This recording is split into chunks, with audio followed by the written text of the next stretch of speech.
విశాఖపట్నంలో మహిళలపై జరిగిన దాడి తీవ్ర కలకలం రేపుతోంది. ఆర్టీసీ సిటీ బస్సులో ప్రయాణిస్తున్న మహిళలపై గుర్తు తెలియని వ్యక్తి గత రాత్రి యాసిడ్ దాడికి పాల్పడ్డాడు. ఈ దాడిలో 3 మహిళలకు గాయాలయ్యాయి.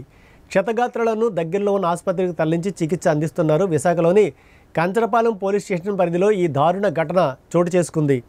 ఆర్టీసీ బస్సులో ప్రయాణిస్తున్న మహిళలపై గుర్తు తెలియని వ్యక్తి యాసిడ్ దాడి చేసి పరారయ్యాడు. ఈ ఘటన గిరిజాలకు వెళ్తున్న బస్సులో ఐటీఐ జంక్షన్ వద్ద జరిగింది. బస్సులో ప్రయాణిస్తున్న 3 మహిళలు గగ్గోలు పెట్టడంతో డ్రైవర్ వెంటనే బస్సును ఆపి స్థానికుల సహాయంతో బాధితులను సమీపంలోని ఆసుపత్రికి తరలించారు. ప్రమాదంపై సమాచారం అందుకున్న కంచరపాలెం సీఐ చంద్రశేఖర్ వెంటనే ఘటనా స్థలానికి చేరుకుని విచారణ ప్రారంభించారు. దాడిలో ఉపయోగించినది నిజంగా యాసిడ్డా లేక ద్రావణమా అనే దానిపై పరీక్షలు జరుగుతున్నాయని తెలిపారు.